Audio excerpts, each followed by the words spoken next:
Stadium jatugo Brenda Achieng nolo Gonde ariyo kendo konyo tim Kenya mar Junior Starlet jotugo manyiri ma higni piny mar 17 loyo Uganda Gonde 3-0 e tielo mar ariyo mag tuke manyo tiko tuke mag pinje duto. John Ugola noloyo ne Kenya gol mokwongo e dakika mar 4, gol no manotero tugo ma Kenya nyime gol 1-0. Bang' jotugo wuok e yueyo, Kenya no manyo thuolo mathoth mag loyo, kata kamano Uganda norido.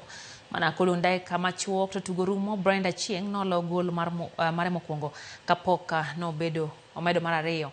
Gonde mamiyo Kenya locho tielo ariyo duto bang' loyo Uganda Gonde 2-0 e tielo mokwongo manobagi e piny Uganda. Joy Angela pake Brenda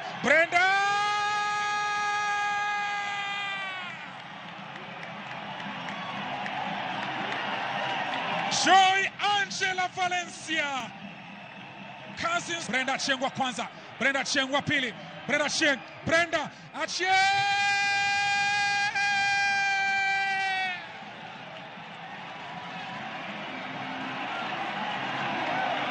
I'm standing there, my mind is telling me there that the Kenyan team has more maturity. They've got the experience. They've gone to the World Cup. They played against DPR Korea, they played Mexico, they played England. And even though they were out in the first group, but they had that experience behind them.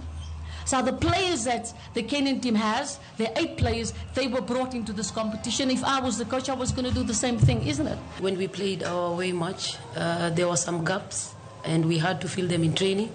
And also we had our best players who were not able to compete physically, but once we got someone like Asiko who could hold the ball for the rest to join in, and then it made the team comfortable in attack, and then we got our first goal immediately. And then now bringing in Brenda as a game changer, I think it summed up everything.